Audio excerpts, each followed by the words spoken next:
He's the great I am. He's the strong and breasted one. He's the beginning and the end.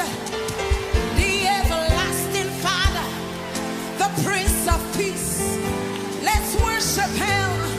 Say, Father, I worship you. Les bénéfices liés à l'accomplissement de la vision. N'oubliez pas que nous sommes là. C'est là que nous sommes, mais nous allons aborder l'autre étape de ces grands enseignements que je voulais bien que vous puissiez le suivre, comme je l'avais dit, du début jusqu'à la fin. Alors, vous savez que nous avons parlé de Moïse, de la vision de Dieu à Moïse. Mais nous voulons changer. Avant cela, nous voulons lire la Bible. Je voulais qu'on nous lise la Bible. Dans Genèse, chapitre 37, verset 1er jusqu'au 2e. Nous sautons, nous lisons verset 5. Est-ce que nous pouvons nous tenir debout pour la lecture de la parole de Dieu? Nous sommes dans le livre de Genèse. C'est le premier livre de la Bible au chapitre 37. Et nous allons lire le premier et le deuxième verset. Nous sautons et nous allons lire le verset 5. Ok, nous lisons au nom de Jésus. Jacob demeura dans le pays de Canaan, où avait séjourné son père. Voici la postérité de Jacob. Joseph, âgé de 17 ans, faisait paître le troupeau avec ses frères. Cet enfant était auprès des fils de Bila et des fils de Zilpa, femme de son père. Et Joseph rapportait à leur père leurs mauvais propos. 5. Joseph eut un songe et il le raconta à ses frères qui le haïrent encore davantage. Amen. Amen. Que Dieu bénisse sa parole, vous pouvez vous asseoir. Alors, ici, qu'est-ce que nous allons voir dans les bénéfices liés à l'accomplissement de la parole de Dieu? Nous allons parler des facteurs que nous devons comprendre quand nous sommes en train d'accomplir la vision de Dieu avec Dieu. Qu'est-ce que je veux dire au juste? La vision de Dieu qu'il vous a donnée, le plan que vous avez de votre vie venant de Dieu, comment vous allez l'accomplir. C'est-à-dire que les facteurs qu'il faut connaître quand vous allez accomplir cette vision-là. Si vous allez échapper à ces facteurs-là, vous ne les connaissez pas, vous ne les comprenez pas, vous ne les respectez pas, alors il vous sera difficile d'arriver à la fin avec la vision que vous avez, avec un bon plan, avec un bon projet que vous avez de la part de l'Éternel. Alors, avant qu'on arrive aux facteurs, je voulais vous dire, contrairement à Moïse, vous savez, quand nous avons parlé de Moïse, Dieu avait donné la vision à Moïse pour délivrer les enfants d'Israël de l'esclavagisme en Égypte. Et là, Dieu a pris les miracles, il lui a donné. Il a mis les miracles dans ses mains. Et Dieu lui a dit où est-ce qu'il va produire les miracles. Ça, c'est un point. Si Dieu t'a appelé, si Dieu t'a donné une vision et t'a précisé les choses comme de la sorte, tu n'as pas de difficulté parce que tu dois seulement respecter. Il y a eu les miracles comme par exemple mettre la main dans le sein et sortir, il y a la lèvre. Ça c'était devant les enfants d'Israël. C'est-à-dire que Moïse ne pouvait pas produire ce miracle en dehors des enfants d'Israël. Ça c'est ce qu'il faut comprendre. Si vous allez le faire ailleurs, s'il pouvait le faire ailleurs, il allait échouer. Si vous avez des miracles comme ça. Et il y a par exemple, il faut jeter le bâton par terre et le bâton pouvait se transformer en serpent. Ça, il devrait aussi le faire devant Pharaon. S'il pouvait le faire ailleurs, il allait échouer parce qu'il y avait des endroits bien précis pour ces miracles-là. Amen.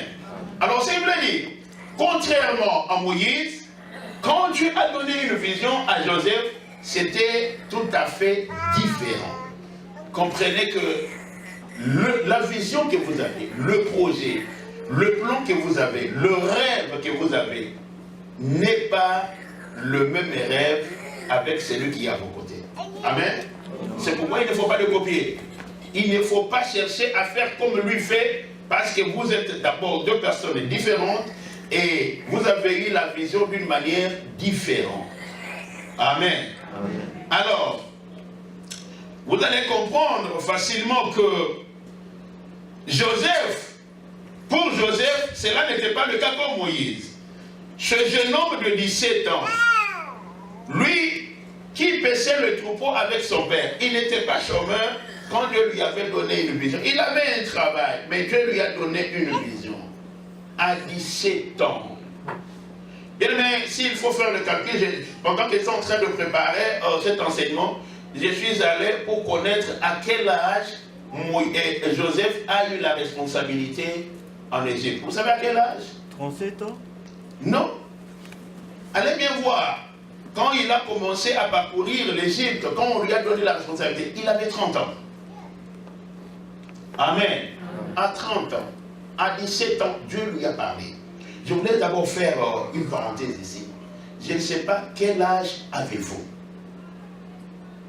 et quelle est la vision que vous avez. À 17 ans, un garçon de 17 ans, Dieu lui parle et il garde sa vision. Et il comprend, malgré qu'il ne pouvait pas comprendre, et il ne savait pas comment cela pouvait arriver. À 17 ans.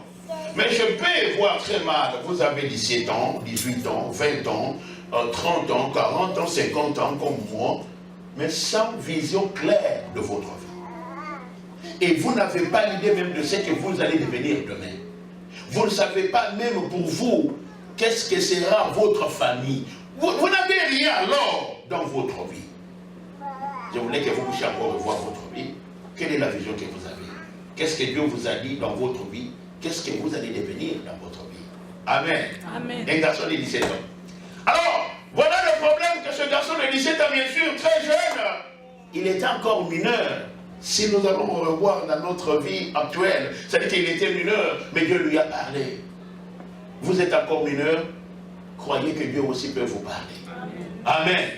Dieu est capable de vous parler et accomplir sa vision avec vous, accomplir sa parole avec vous. Amen.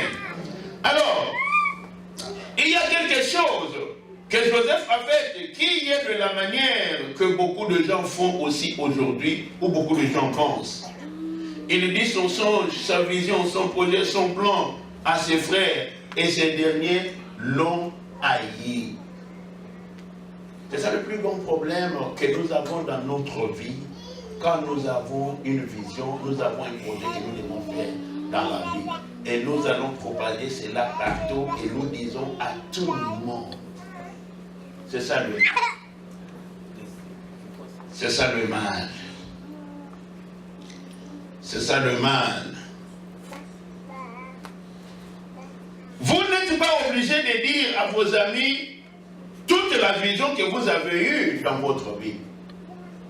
Vous n'êtes pas obligé de dire à tout le monde ce que Dieu vous a dit pour votre vie, à moins que Dieu vous l'oblige, à moins que ce soit quelqu'un qui peut vous donner les conseils qu'il faut.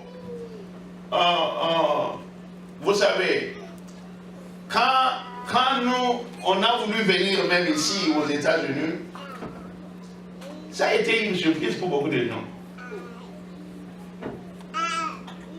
Il y a eu que nos responsables qui savaient toutes les démarches que nous, on était en train de faire. Même toute la communauté d'Aniordam était surprise parce qu'on a prié pour nous dans la communauté culte communautaire. C'est là qu'on a prié pour nous. Et maintenant, il y a des gens qui se disent, ah, on n'a jamais entendu au pasteur Maudouin parler des États-Unis. Est-ce qu'il doit réellement partir aux États-Unis? Il y a même des frères qui sont venus à la maison pour dire, pasteur Maudouin, et maintenant, pendant qu'on priait pour nous, on a dit non, ce n'est pas qu'ils vont faire les démarches pour aller aux États-Unis, ils ont déjà le visa. On avait déjà le visa. Mais personne ne le savait. Ils sont venus me demander, mais par quel miracle, toi ici et ta femme, vous partez aux États-Unis? Je n'avais parlé à personne. Parfois, si je pouvais dire à quelqu'un, quelqu'un pouvait me décourager. Les États-Unis, non, pas toi, non, pas comme ça. Je vous ai parlé que nous avons passé beaucoup de temps, moi et mon épouse, avant qu'on arrive au mariage. Mais quand nous avons repris les démarches, Il y a quelqu'un de l'église qui est venu me demander, mais frère Baudouin, tu tiens toujours à te marier à cette femme-là? Moi j'ai dit oui. Il dit non, il m'a découragé. Alors, écoutez, il m'a dit non, ce n'est pas une bonne femme pour toi, tu vois. Mais pendant qu'il disait ça, il me proposait sa belle-sœur. Il me dit, si tu te maries à ma belle-sœur, je vais prendre toute la charge. Je me suis fâché. Bon, c'est quelqu'un qu'on respecte, mais pour moi c'était un ami, on s'est parlé, un ami. Je me suis fâché. J'ai dit, je n'ai pas besoin de ton argent, moi je dois me marier à la femme à qui je dois me marier. Amen. Et à tel point même qu'Évêque avait vu, parce qu'on parlait plus avec sa femme, l'évêque avait vu, il a demandé, mais pourquoi frère Baudouin s'est fâché comme ça? Sa femme lui a dit, non, on ne doit pas faire marier quelqu'un à quelqu'un d'autre de force. Amen. Alors, écoutez, pourquoi nous ne devons pas dire aux autres ce que Dieu nous a parlé ou la vision que nous avons? Celui à qui vous allez dire votre vision n'a pas entendu Dieu quand Dieu vous a parlé. Vous comprenez? Quand Dieu vous a parlé, quand vous avez eu la vision là, vous avez eu le projet là, le plan là, ce rêve là, celui-là à qui vous allez parler n'était pas là quand Dieu vous a parlé. N'a pas entendu les mots que Dieu vous a dit. Mais quand vous allez lui parler, il va vous dire autre chose. Amen. Il va vous détourner de ce que Dieu vous a dit. Ou il va ajouter, ou il va retrancher. C'est pourquoi on ne doit pas dire, on n'est pas obligé de dire cela à qui que ce soit. Il va vous dire que cela est impossible et personne n'a jamais fait une chose comme cela. Amen. Pendant que j'étais en train de dire, il y a une fois que Rodi m'avait dit, on était au travail, il parlait à un ami, il dit, mais est-ce que tu ne trouves pas que tu peux aussi faire quelque chose comme ça, warehouse, là où on est en train de faire les... Tu crois que la chose comme ça peut arriver? Est-ce que vous comprenez? Mais si toi tu as une vision comme ça, tu dis à quelqu'un, Anna, toi tu es en train de rêver. Mais oui, c'est le rêve, mais qui va devenir une réalité. Mais si tu dis à quelqu'un, il va te décourager. Tu vas te marier à cet homme-là. Tu vas te marier à cette femme-là. Ah, elle n'est pas belle pour toi, il n'est pas bon pour toi. Les gens vont dire des choses d'une manière ou d'une autre parce que vous n'avez pas compris, vous êtes allé lui dire cela. Il ne comprendra jamais votre vision parce que la vision n'était pas pour lui, mais la vision était pour vous. Amen. La vision est pour vous, mais la vision n'est pas pour cette personne-là à qui vous allez parler. Il faut beaucoup tirer d'attention pendant que vous avez un plan, vous avez un projet, vous avez un rêve, vous avez une vision qui vient de l'Éternel. Vous ne connaissez pas même les dispositions de son cœur. Vous comprenez? Quelqu'un d'autre, vous pouvez lui dire votre vision, votre plan, mais tout ce qu'il va vous donner comme conseil, c'est à cause des mauvaises dispositions de son cœur. Toi, tu ne connais pas. Il te détourne parce qu'il sait bien que ce qu'il a dit, si ça s'accomplit, ça dit que lui sera bien, elle sera bien dans sa vie, mais il te détourne de cela, mais toi, tu ne comprends pas. Parfois, il va te donner des conseils qui vont te faire du bien. Amen. Mais c'est ce que Joseph a fait. Joseph a été combattu avec sa vision parce qu'il a rapporté à ses frères. Amen. Amen. Mais les frères de Joseph oubliaient que cette vision était pour eux. Si Dieu ne lui avait pas donné cette vision-là, quand la famine était venue, ils allaient mourir de faim. Or, Dieu avait préparé Joseph pour les sauver. N'oubliez pas que je vous ai dit, chaque vision, c'est une réponse aux questions des gens. Chaque vision, c'est une réponse aux problèmes des personnes. Chaque vision, c'est une réponse à la souffrance des gens. Amen. Ici, je voulais dire quelque chose. C'est pour vous dire que quand vous voyez quelqu'un d'autre avec une vision, il ne faut pas le combattre. Les frères de Joseph l'ont combattu à cause de ses rêves, à cause de ses projets, à cause de ce que Dieu lui avait dit. Ne combattez jamais quelqu'un qui a une vision. Et si je vais aller plus loin. Bien, mais est-ce que vous savez que là où vous travaillez, c'est une vision de quelqu'un d'autre dans laquelle vous êtes en train de travailler? Ma question est que comment vous êtes en train de faire ce travail-là?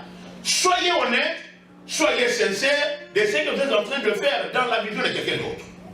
C'est à ce moment-là, en accomplissant la vision de quelqu'un d'autre, Dieu va aussi accomplir votre vision. Ou en accomplissant la vision de quelqu'un d'autre, vous êtes en train d'accomplir aussi votre vision. Amen. Parce que c'est à travers ce travail-là que vous recevez l'argent. Avec cet argent, vous êtes en train de chercher comment accomplir aussi la vision de votre famille. Amen. Amen.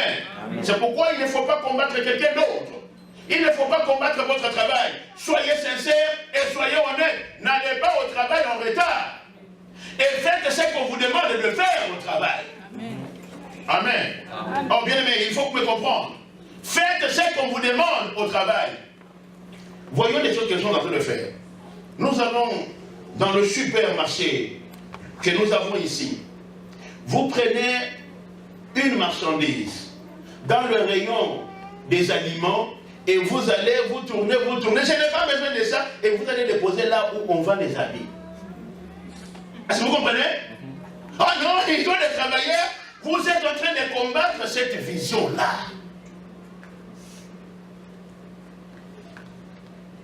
Amen. Amen. Vous pouvez prendre le pain et vous allez le déposer ailleurs. Ça pourrit là-bas parce qu'il n'y a personne qui est passé là-bas pour ramener de là que vous avez pris ça. C'est l'argent perdu. Ils ont perdu l'argent. Amen. Amen. Est-ce que nous sommes ensemble? Amen. Soyez sincères, bien-aimés. Vous prenez des habits, remettez là. Vous prenez des habits des enfants et vous allez mettre là où il y a les habits des grandes personnes. Non, pas comme ça. Si vous ne les voulez pas, allez remettre là où vous avez pris ces habits-là. Ou carrément prenez, allez donner au caissier. Mais si vous faites de cette sorte-là, vous êtes en train de combattre cette vision-là. Et vous... Ok. Revenons. Moi j'ai pris. Dieu de gloire. Donne-moi du travail. Oh Père, donne-moi du travail, Père. Et Dieu me donne du travail. Il m'amène dans un store. Le store là dans lequel nous sommes en train de faire ces choses-là. Et maintenant, qui m'a donné du travail? Dieu. Ce travail-là vient de qui? Ce travail-là, c'est la vision de qui? Et quand moi j'étais en train de faire ce que je faisais là, j'étais en train de combattre qui? Hein? Oh non, soyons sincères. J'étais en train de combattre qui? Dieu. Est-ce que vous avez compris? Est-ce que vous comprenez comment parfois nous n'évoluons pas? Nous n'allons pas plus loin parce que nous ne comprenons pas ce que nous sommes en train de faire. Nous sommes en train de nous combattre les uns les autres. Au travail, vous allez au travail à l'heure que vous voulez, vous faites ce que vous voulez au travail, vous dormez même au travail. C'est bizarre. Je n'ai jamais dormi au travail. J'étais temporaire et je suis arrivé au travail une fois. L'une n'est pas là. L'une était à Bedford, moi j'étais sur Park Vista. Je l'attendais pour venir me prendre. Comme elle, souvent c'est en retard. Elle m'a amené au travail, j'ai bloqué avec un retard de 7 ou 9 minutes. Une seule fois. Pendant 10 ans que j'ai travaillé. Mais c'est parce que je dépendais de quelqu'un d'autre. Amen. Ok. On a été en dehors. Revenons maintenant ici. Ça, c'est la vision de Dieu. Nous sommes ici, nous sommes en train d'accomplir une vision de Dieu. Regardez maintenant de quelle manière vous êtes en train d'accomplir cette vision. Vous savez pourquoi on n'aime pas qu'on arrive en retard au travail? Parce qu'on n'aura pas, ou qu'on ne s'absente pas du travail. Parce qu'on n'aura pas la productivité de la manière qu'on attendait. Amen. Que le chef, le manager ou le superviseur, je ne sais pas moi, tous ces chefs-là, selon leur hiérarchie, ils ne vont pas accomplir ce qu'on leur a demandé ou ce qu'ils attendaient faire. Voyez maintenant, quand vous venez en retard, excusez-moi, quand vous venez en retard, ou parfois vous êtes responsable, Oh oui, je reviens d'abord dans le store. Ah, pourquoi je parle ici beaucoup comme ça? Celui qui est censé ouvrir les portes a ouvert les portes du store. Mais vous, vous êtes caissier, vous n'êtes pas là. Vous arrivez 1 heure de retard au travail. Mais les clients, parce que le store est ouvert, les clients sont là. Il y a des clients qui ont pris les marchandises, ils arrivent à la caisse. Toi, vous n'êtes pas là. Dites-moi un peu, qu'est-ce qui va se passer? Qu'est-ce que les clients vont faire? Parce que... manque à gagner. Manque à gagner. Venez maintenant ici. Dieu vous attend pour vous donner des choses qu'il faut. Dieu vous attend pour que vous puissiez faire ce qu'il faut. Mais vous ne venez pas. Est-ce que vous ne comprenez pas qu'il y a manque à gagner avec Dieu? Le problème, c'est que le travail que nous faisons ici, parce que nous voyons, si j'arrive en retard, j'ai perdu 1 heure du travail, on ne va pas me payer. Mais quand nous sommes en train de servir Dieu, nous venons à l'église, on ne voit pas ça. Mais les choses de Dieu, ce sont des choses spirituelles. Vous êtes en train de perdre aussi spirituellement. Je croyais que vous alliez dire amen. J'ai dit, vous êtes en train de perdre aussi spirituellement. Amen. C'est la vérité. Ok, je passe. Ok, il a dit le problème. Il a dit à ses frères. Oh, il n'était pas censé leur dire. Toi, tu as des amis, comme les Guinois les disent, les amis du dedans. Mais c'est du mensonge. Les amis du dedans, est-ce que toi tu es au-dedans de lui? Est-ce que tu es au-dedans d'elle? Tu ne connais pas ce qui est au-dedans de lui. Tu ne connais pas ce qui est réellement au-dedans d'elle. Mais tu te confies. Ok. Passons. Ok. Quoi faire quand on a une vision de Dieu? Si vous voulez réussir votre vision, préparez-vous même pour des possibilités impopulaires. C'est-à-dire qu'il y a d'autres possibilités que Dieu va nous offrir qui sont des possibilités impopulaires, que les gens n'ont jamais faites, des possibilités que vous n'avez jamais vues dans la vie. C'est-à-dire que vous devez vous préparer pour des possibilités impopulaires, qui n'est pas du commun des mortels. C'est-à-dire, vous devez vous préparer vous-même pour des pensées impopulaires. C'est-à-dire que vous devez commencer à penser sur votre vision, non pas de la manière que tout le monde pense. Ça, c'est la pensée populaire ou la manière de penser populaire. Vous savez, excusez-moi, je reviens à des choses que je demande de comprendre, ce qui n'est pas mauvais.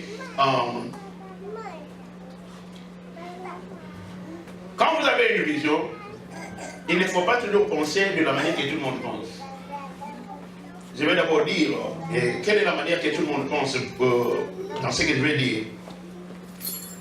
Vous pensez devenir un homme d'affaires. Il faut penser de la manière que tout le monde ne pense pas. Vous commencez le travail, ou le job, comme nous sommes en train de le dire, clock in, clock out, clock in, clock out. Mais tu ne vas pas maintenir ce travail-là pendant toute la vie. Et vous voulez devenir un homme d'affaires et vous restez clock in, clock out, clock in, clock out. Non, ça c'est, vous comprenez, ça c'est la manière de penser populaire. Vous n'aurez pas même le temps de penser sur ce que vous voulez. La manière de penser, c'est-à-dire que, bon, tout le monde a du travail, tout le monde se réveille le matin, va au travail, revient, dort, va au travail, revient, c'est sortir de ce système-là et devenir ce que vous voulez devenir dans votre vie. Amen. C'est-à-dire que vous devez penser autrement. Ok, je pars au travail. Clock in, clock out, clock in, clock out. 3 ans, 5 ans, 10 ans, non, je change. Pourquoi? Vous pensez d'une autre manière. Vous regardez derrière, pendant 5 ans, j'ai fait le savings d'autant.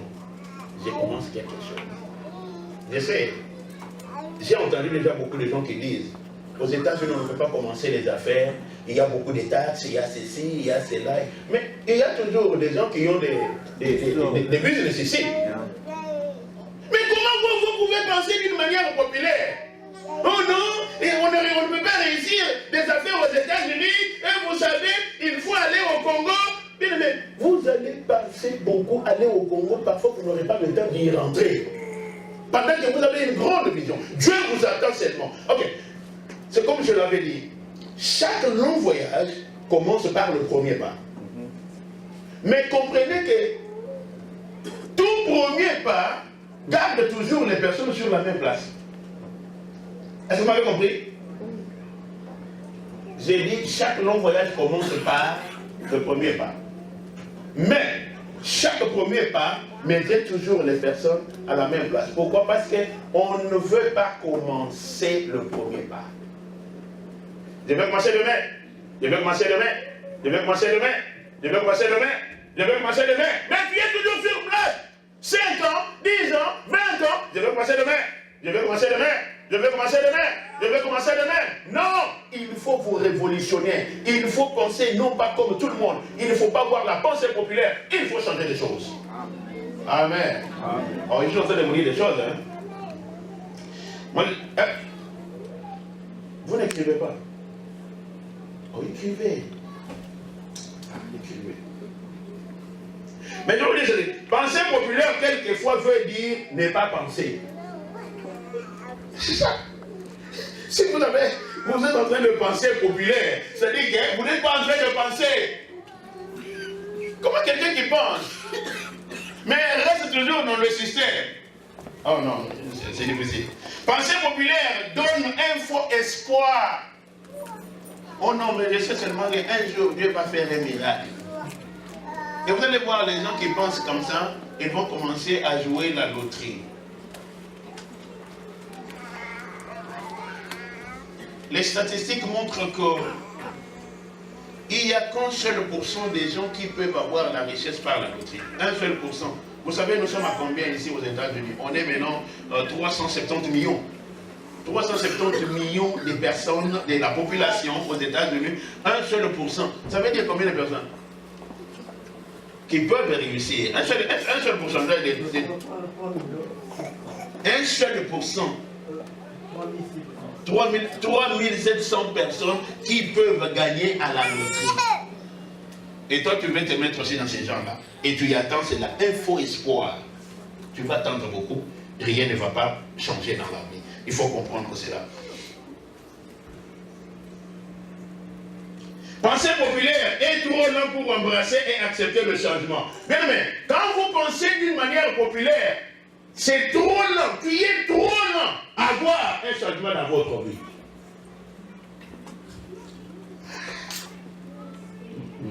Ça, non.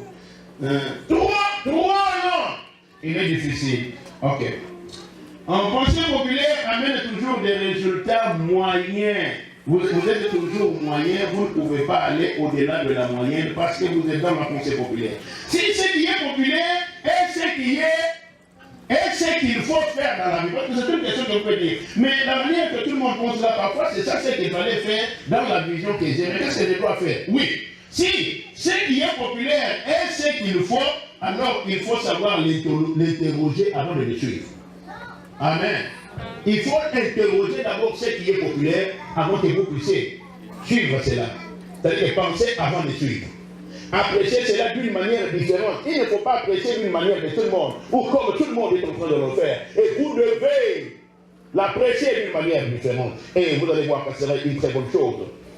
Continuez à poser des questions sur votre pensée, sur votre manière de penser vous-même. Vous devez continuer à poser des questions sur votre manière de penser vous-même. Vous savez parfois que les gens ne se posent pas des questions sur leur manière de penser eux-mêmes. Je vais me poser la manière dont ils sont en train de penser. Est-ce que c'est une manière normale, ou c'est une manière populaire ou impopulaire? Vous pensez comme tout le monde pense. Alors je ne peux pas dire comme par exemple, quand nous sommes arrivés, ce sont des choses qu'on nous a dit. On n'avait pas écouté. Je sais que les autres ont vécu aussi ça. Mais je n'ai pas vécu. Parce que j'ai passé d'une manière impopulaire. On m'a dit, ici, aux États-Unis, le travail ici. Tu peux être comme ça, puis être en train de combien pour aller au travail. On dit, non, on ne vient pas au travail aujourd'hui, il n'y en a pas. Je dis à ma femme, écoutez un peu. Ma femme me dit, non. Si Dieu nous a accepté de venir dans ce pays, ce n'est pas parce que moi je ne travaille pas. Et si toi tu vas manquer du travail, qu'est-ce que tu vas me venir? nous avons changé notre manière, nous avons dit, non, pour nous, ça ne se fera pas. J'ai fait 10 ans dans une seule compagnie et j'ai quitté seulement le travail. Excusez-moi, ça c'est ma manière, notre manière de penser était impopulaire. Mais tout le monde croyait que vous pouvez vous réveiller le matin, on ne vous appelle pas, on dit qu'aujourd'hui il n'y a pas de travail. Jamais. On ne l'avait jamais fait avec moi. Vous avez changé ma manière de penser. Est-ce que vous interrogez aussi sur votre manière de penser? Amen. Amen. Je suis en train de vous donner des choses. Il faut comprendre ça. Mais quand vous n'écrivez pas, bon. Essayez de nouvelles choses dans une nouvelle manière. C'est là le plus grand problème. Beaucoup de gens ne changent pas la manière qu'ils sont en train de faire les choses. Il faut des choses de la même manière. Toutefois, ne faites pas comme tout le monde fait. Oh, mais si je vais échouer. Mais ce n'est pas un problème. Écoutez, j'ai vu quelqu'un qui a partagé avec moi sur WhatsApp. Comme c'est que vous avez dit, mais si je vais échouer, et la personne dit, échec veut dire en anglais fail. Et maintenant, qu'est-ce qu'il explique sur fail? C'est first attempted in learning. C'est seulement le premier attentat dans l'apprentissage. C'est-à-dire que si vous échouez, vous allez commencer à apprendre. Amen. Amen. Si vous n'avez jamais échoué, vous n'avez rien appris dans votre vie. Vous n'avez pas d'expérience. Mais si vous échouez, vous apprenez quelque chose. Prochainement, vous n'allez pas faire la même chose parce que vous avez appris de nouvelles choses. Amen. Et il dit ceci. Si vous allez toquer une porte, on vous dit non. Non en anglais veut dire no. Il dit no veut dire next opportunity. Est-ce que vous comprenez? La prochaine opportunité. C'est le même problème. Ok, parce qu'on m'a dit non, ici, je ferme les bras. Non, c'est next. C'est-à-dire, no sir, we don't have a job for you. Ouais, ça peut dire no sir, next opportunity. L'opportunité prochaine. Mais vous, comment vous pouvez vous décourager parce qu'on vous a dit non quelque part? Non! Il faut toujours chercher des nouvelles manières. Chercher à faire des nouvelles choses. Il ne faut pas toujours aller sur ce que les gens ont fait. Ils ont échoué. Si vous allez demander aux gens qui ont échoué, ils vont toujours vous dire l'expérience de l'échec. Parce que lui avait échoué, il a arrêté et il n'a pas essayé d'autres nouvelles manières de faire les choses. C'est ce que vous allez toujours écouter. Amen. Oh, ça c'est bien. Je suis en train de vous dire les choses. Alors, les facteurs à connaître. Facteurs à connaître pour l'accomplissement de la vision. Oh, j'ai le temps. Facteurs à connaître.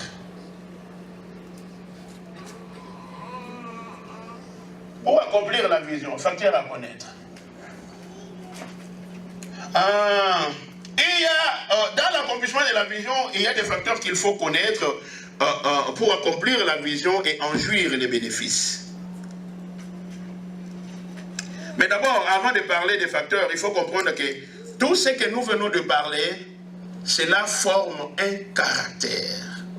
Oh, c'est ça ce que c'est une femme de caractère, c'est un homme de caractère.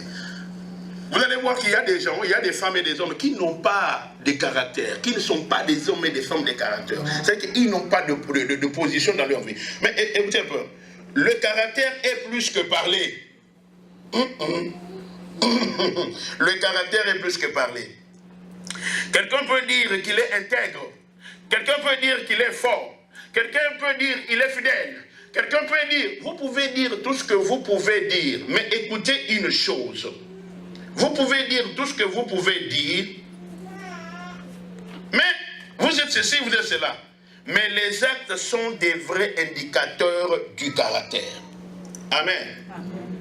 J'ai été toujours moins à temps au travail. Mais non, tu y arrives au travail en retard. C'est ça ce qui montre ton caractère. Tu y arrives à l'église en retard. C'est ça ton caractère. J'ai dit, les actes sont des vrais indicateurs du caractère de la personne. Si vous voulez aussi vous connaître vous-même, vous devez regarder à votre caractère. est-ce que vous avez réellement une position dans votre vie? Est-ce que vous avez réellement un caractère? Est-ce que vous êtes un homme, une femme de caractère? Oh. Ok. Je disais, les actes sont des vrais indicateurs du caractère. Votre caractère détermine qui vous êtes. Qui vous êtes détermine ce que vous voyez. Ce que vous voyez détermine ce que vous faites. C'est ça le problème. Quand vous êtes en train de penser dans votre vie sur votre vision, il y a des choses que vous voyez dans la vision et ce sont des choses-là que vous faites. C'est ça ce qui montre votre caractère. C'est là ce qui détermine vous allez échouer ou bien vous allez réussir. Il faut comprendre cela, bien aimé. Et ce que vous voyez détermine ce que vous faites. C'est pourquoi vous ne pouvez pas séparer quelqu'un de ses actes. Si vos actes et vos intentions travaillent contre une, alors regardez à votre caractère. Est-ce que nous sommes ensemble? Je dis ceci. Si vos actes et vos intentions travaillent continuellement l'un contre l'autre, alors regardez à votre caractère. Qu'est-ce que je vais dire au juste? J'ai donné un exemple parfois que les gens n'aiment pas. J'ai l'intention de donner la dîme, mais quand vous venez à la dîme, vous ne donnez pas. Vous avez compris? L'intention est de donner, mais les actes, vous ne donnez pas. Et il y a un problème avec votre caractère. Amen.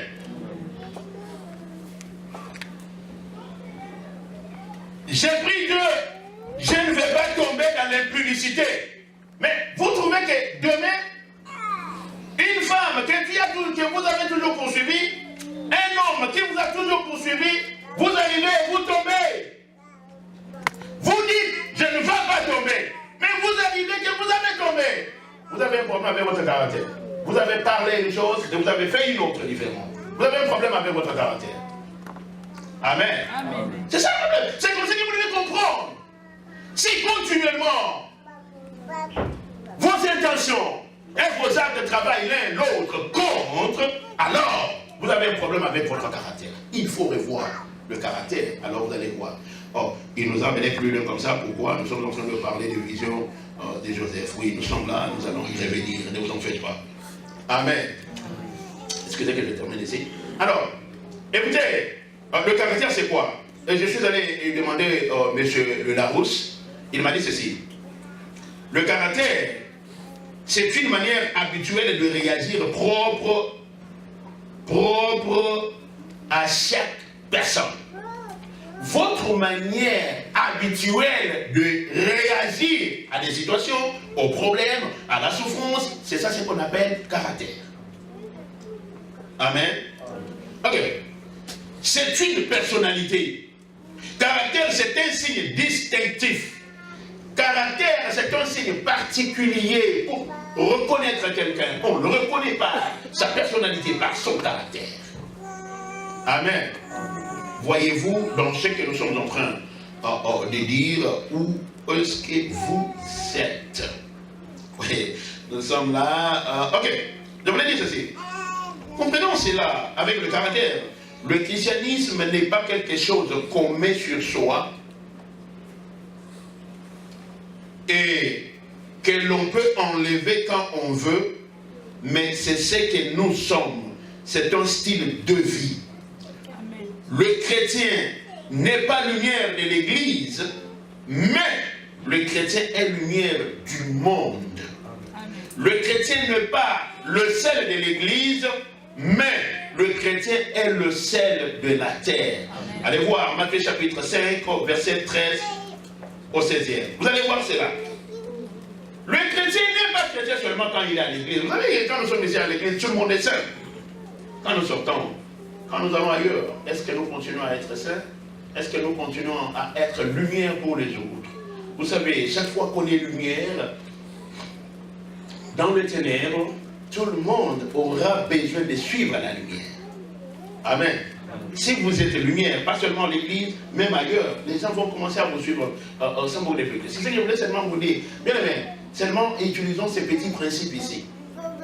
Soyez lumière, non pas seulement à l'église. J'ai dit, nous n'avons pas de place ici. Amen. Amen. Mais pourquoi? Parce que tout le monde va commencer à vous suivre. Vous êtes lumière. Moi, je ne mange pas du sel.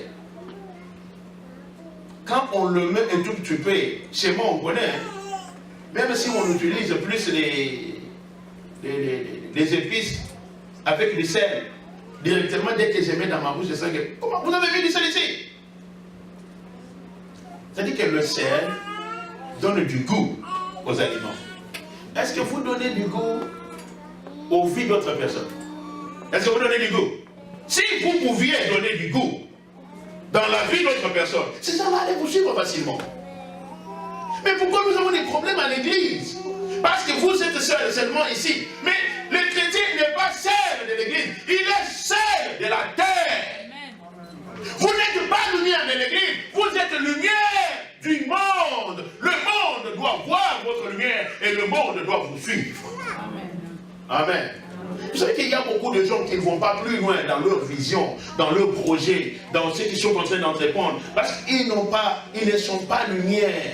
Il est difficile que les gens que vous pouviez être avec dans votre projet pour l'accomplir, ils vous ont fui. Ok, on va arriver là. Ok. Ok. Vous êtes croyant de votre comportement, de vos actes. Vous croyez en ce que vous faites. Vous ne croyez pas en Jésus dont vous réclamez votre Seigneur et Sauveur. S'il était Seigneur, vous alliez faire ce qu'il vous demande de faire, ce qui est écrit dans sa parole. Parfois vous ne comprenez pas ce que je suis en train de dire. J'ai dit ceci. Vous êtes croyant, vous croyez à ce que vous faites. Vous croyez à votre comportement. Au contraire, vous dites que vous êtes enfant de Dieu. Vous croyez en Jésus.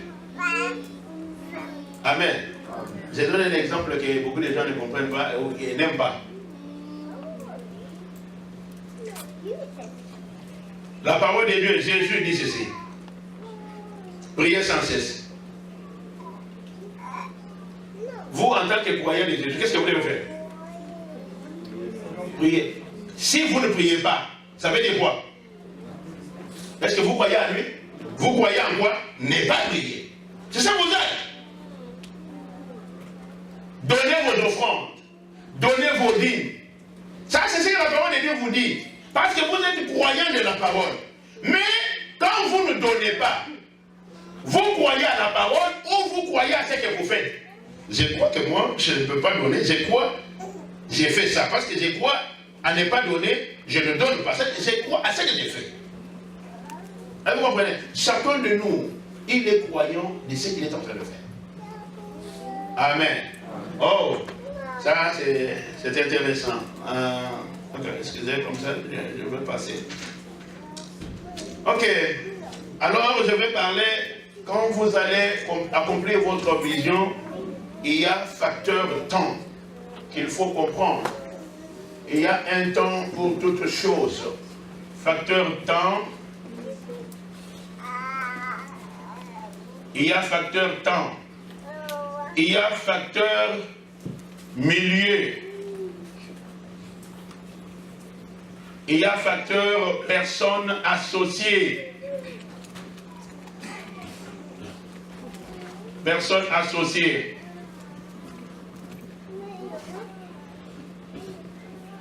Bien, mais si vous comprenez ces trois facteurs, vous allez aller plus loin et vous allez accomplir facilement votre vision. Si vous comprenez le temps de Dieu, vous comprenez le milieu où il faut accomplir la vision avec Dieu, et vous comprenez les personnes qu'il faut associer dans l'accomplissement de votre vision, vous n'aurez pas de problème. Amen. Ok. Il est difficile que je puisse parler de tous ces trois facteurs aujourd'hui, mais néanmoins, je veux parler du facteur temps. Ecclésiaste chapitre 3, verset 1er. Est-ce qu'on peut nous lire? Ecclésiaste chapitre 3, verset 1er. Qu'est-ce que la Bible dit? Alors vous y êtes? Ecclésiaste chapitre 3, verset 1er. Je crois que c'est ça, non?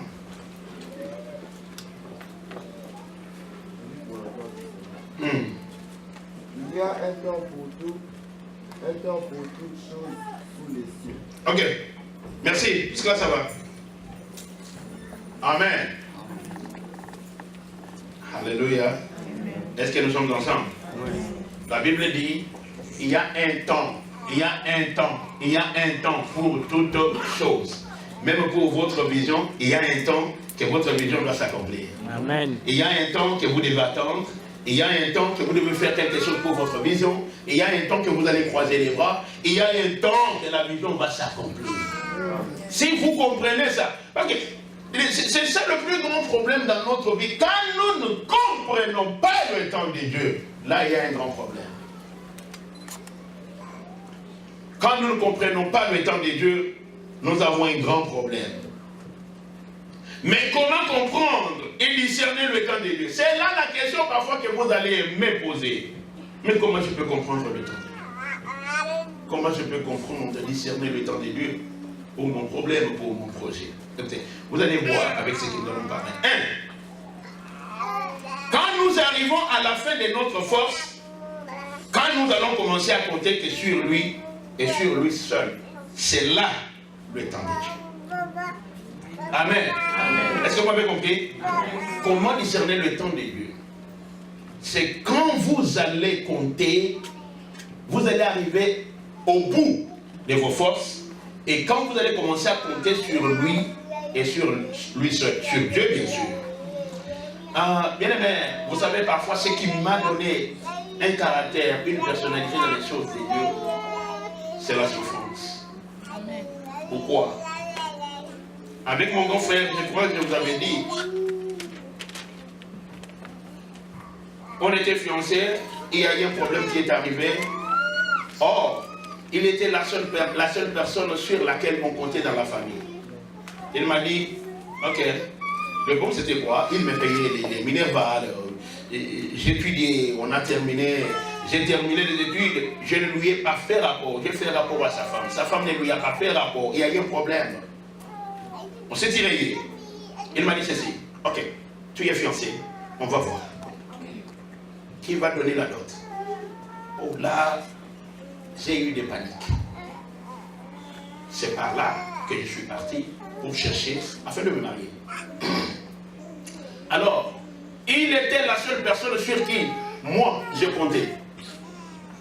Et maintenant, avec cette réponse, j'étais à bout de mes forces. J'étais sans espoir. Comment je peux me marier? Quand je suis allé, je me suis regardé, ni père, ni mère. Je me suis regardé sans argent. Et maintenant, qui était ma force pendant ce temps-là? C'était Dieu. Je me suis détourné vers Dieu. Seigneur, si toi tu ne viens pas dans ma vie, alors pourquoi vous ne comprenez pas le temps de Dieu? Vous avez encore votre mère sur qui vous comptez, vous avez encore votre père sur qui vous comptez, vous avez votre travail sur lequel vous comptez, vous avez encore votre argent sur lequel vous êtes en train de compter. Il est difficile que vous puissiez compter sur Dieu. Amen. Amen. Le temps de Dieu ne viendra pas parce que vous avez encore de la force. Le temps de Dieu ne viendra pas parce que vous avez des personnes sur lesquelles vous êtes en train de compter. Je ne comptais sur personne. Je dis, Seigneur, si tu ne viens pas au secours, j'ai formé mon caractère. Je me suis donné totalement à Dieu. C'est ce qui m'a fait jusqu'aujourd'hui. Et je suis devenu comme ça, un homme de caractère. Amen. Amen. Quand vous arrivez à la fin de votre force, vous comptez que sur lui et sur lui seul, c'est à ce moment-là que vous allez comprendre. Parce que je disais que mon frère pouvait faire, mais il est impossible qu'il le fasse. Je n'ai personne, ma mère n'a rien, mon père est déjà mort. Mais il ne reste que Dieu. Est-ce que dans ta vie, il te reste que Dieu? Amen. Est-ce qu'il te reste que Dieu? Amen. C'est ça le plus grand problème. Vous avez encore des gens sur qui vous êtes en train de compter sur votre intelligence, vous comptez sur vos capacités, sur vos talents, mais vous ne comptez pas sur Dieu. Il est difficile que le temps de Dieu arrive dans votre vie. Parce que vous ne lui avez pas donné le temps. Lui fait quand tout le monde ne fait pas quelque chose. Amen. Amen. Parce qu'il ne veut pas partager sa gloire avec quelqu'un d'autre. Amen. Amen. Bien aimé, ça c'est une notion très importante. La notion du temps. Genèse 39, 14 à 15. Lisez-moi un peu rapidement. Lisez-moi un peu rapidement. Laissez-moi un peu rapidement. Je vais terminer dans 10 minutes si je ne veux pas aller plus loin. Dans 10 minutes, je vais terminer. Allez-y, lisez pour moi rapidement. Genèse 39, 14 à 15. Elle appela les gens de sa maison et leur dit, voyez, il nous a amené un hébreu pour jouer de nous. Cet homme est venu vers moi pour coucher avec moi. Mais j'ai crié à haute voix. Et quand il a entendu que j'ai levé la voix et que j'ai crié, il a laissé son vêtement à côté de moi et s'est enfui dehors. Oh, excusez. Nous allons dans... Non, 14. Qu'est-ce que j'ai dit? Tu as dit, oh, c'est 40. Excusez-moi. 40, commencez par 14. 40. Jusqu'à 15. 40. Mais souviens-toi de moi quand tu seras heureux et montre le décret de la bonté à mon égard. Parle en ma faveur à Pharaon et fais-moi sortir de cette maison. Car j'ai été enlevé du pays des Hébreux et ici même je n'ai rien fait pour être mis. Amen. Alléluia. Écoutez, comprendre le temps de Dieu. Ici, Joseph a parcouru beaucoup d'endroits. Il a parcouru à travers plusieurs épreuves et foi, confiance en Dieu. Mais regardez quand il est arrivé en prison. Il a fait du bien à quelqu'un. C'est ça ce que moi je veux vous dire une chose. Il y a un mal que beaucoup de chrétiens ont. Le mal c'est qui? Vous faites du bien à quelqu'un et vous voulez que cette même personne vous retourne le bien. Non, ça ne se fait pas de cette manière-là. Amen. Amen. Bon, j'ai dit ça ne se fait pas de cette manière-là. Lui, toi tu étais une personne associée pour l'accomplissement de sa vision. Amen. Est-ce que vous comprenez? Amen. Pour toi aussi, il y a d'autres personnes qui sont associées pour l'accomplissement de votre vision. Il ne faut pas donner la même personne à laquelle tu as fait du bien de te faire encore du bien. Amen. Ce n'est pas elle que Dieu a prévu pour faire du bien dans votre vie. Ça, il vraiment, il peut me faire ça. Les biens que je lui ai fait, non, vous ne comprenez pas les choses que vous faites. Joseph vous l'a fait aussi. Il croyait que toute cette personne à qui il a fait du bien, il pouvait parler de lui à Pharaon afin qu'il sorte de la prison. Bien aimé, pour que Dieu décante votre situation, ce n'est pas la même personne à laquelle vous avez fait du bien et que c'est lui-là qui va vous faire du bien. Non! Est-ce que vous comprenez ces choses? Amen. Enlevez vos mauvais espoirs. Je lui ai fait du bien, il me fera aussi du bien. Non! Moi, quand je fais du bien à quelqu'un, j'attends Dieu. Amen. Il va aussi permettre à d'autres personnes de faire du bien à ma vie. Amen. Je n'attends pas sur la même personne-là. Il peut me faire du bien, il ne peut pas me faire du bien, il peut même agir mal, ce n'est pas mon problème. Mon problème, j'ai accompli, j'ai été une personne associée dans sa vision pour l'accomplissement. Et j'attends aussi que Dieu a d'autres personnes associées pour l'accomplissement de ma vision. Amen. C'est ça le problème. Joseph. Vous savez, Joseph a compris qu'il a encore une personne sur laquelle il peut compter. Souviens-toi de moi, parle de moi, en Pharaon, qu'elle descende d'ici. Mais écoutez, il y a un autre élément, pour comprendre que vous ne comprenez pas le temps. Quand quelqu'un ne comprend pas encore le temps de Dieu, c'est quelqu'un qui est en train de se plaindre toujours de sa vie. C'est ce que Joseph nous a fait.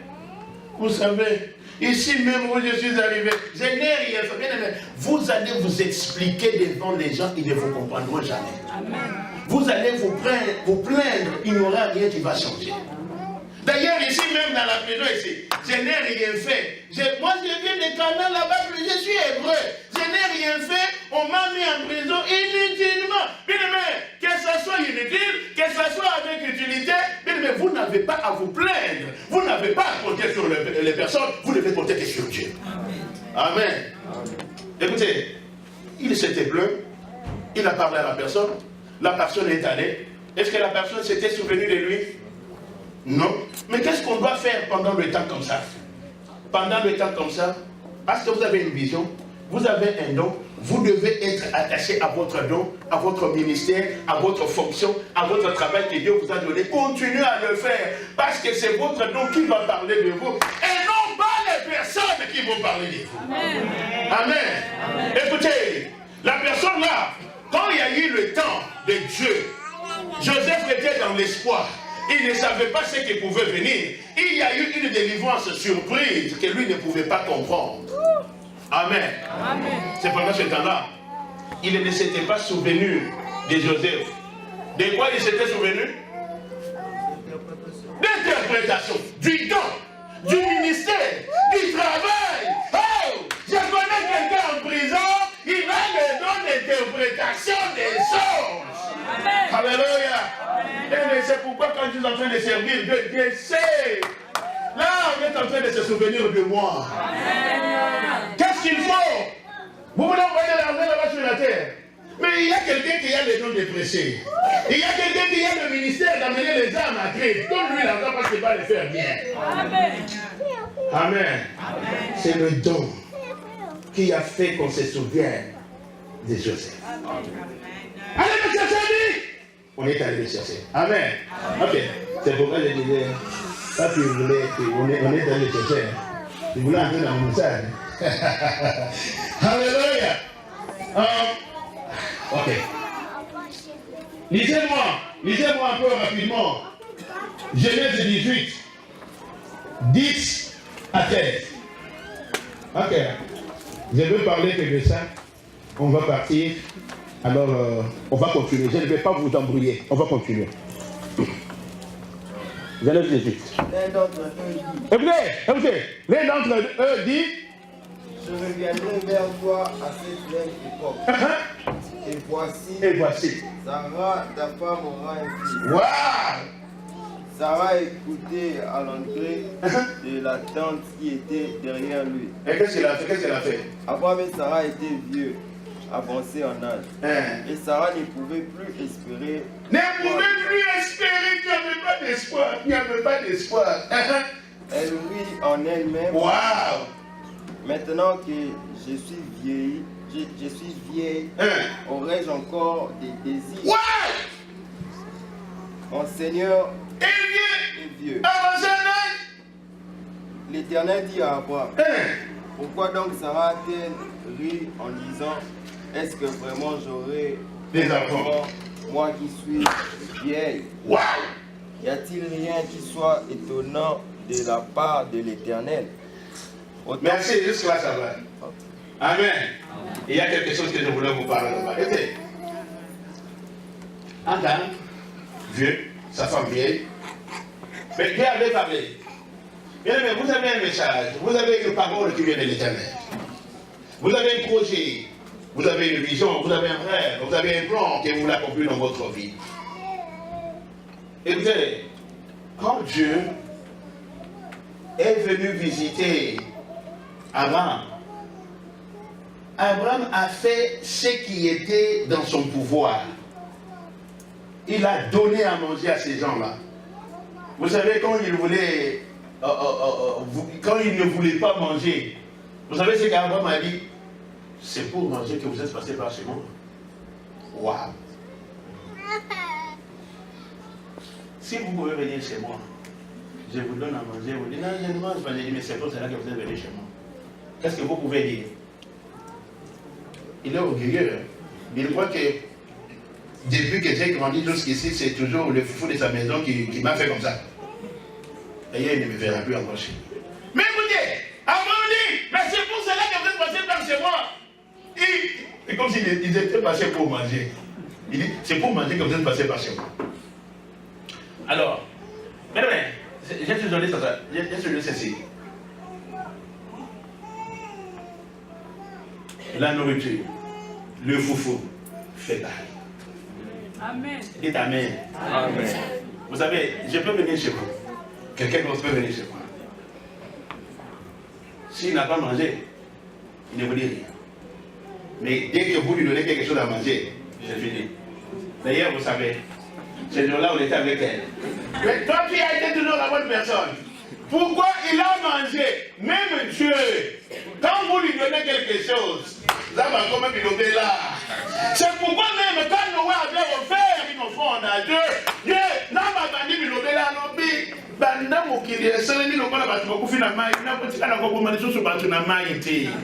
Pourquoi? Yo boya kopesa biloko yo boya kokabela nzambe aoloba nini? Ok, yoga. Et Dieu dit ceci: la prochaine année, l'année prochaine, à la même date, à la même époque, je vais revenir et Sarah, ta femme, aura un enfant. Écoutez, c'est la réponse de Sarah qui me fait du bien. Sarah a ri. Pourquoi? Elle dit moi, je suis déjà vieille. Mon maître, vieux. Est-ce que la chose comme ça peut arriver? Même si la chose pouvait arriver, écoutez, même si la chose pouvait arriver, est-ce que j'ai encore quoi? Est-ce que nous avons pas posé ça en gros? Bien aimé, là. Tant que Yanzam de ce qu'on y a dit que au Kisam n'a pas mon aïo, et c'est tant que Baposa Yanzon que ça l'a pas sous-sauté. Amen. Est-ce que vous entendez? C'est quand vous n'avez pas encore les désirs de la chair, quand vous n'avez pas les désirs, c'est-à-dire que pour Sarah, même le désir de s'accoupler, l'homme et la femme, il n'y en avait pas. Vous avez toujours les désirs. Vous allez encore entrer plus loin, mais je ne veux pas vous prendre le temps. Les désirs. Vous avez les désirs de faire, les désirs. Il est difficile que vous puissiez voir le temps de Dieu venir dans votre vie. Nous laissons tout à Dieu, nous ne faisons pas les choses selon notre désir.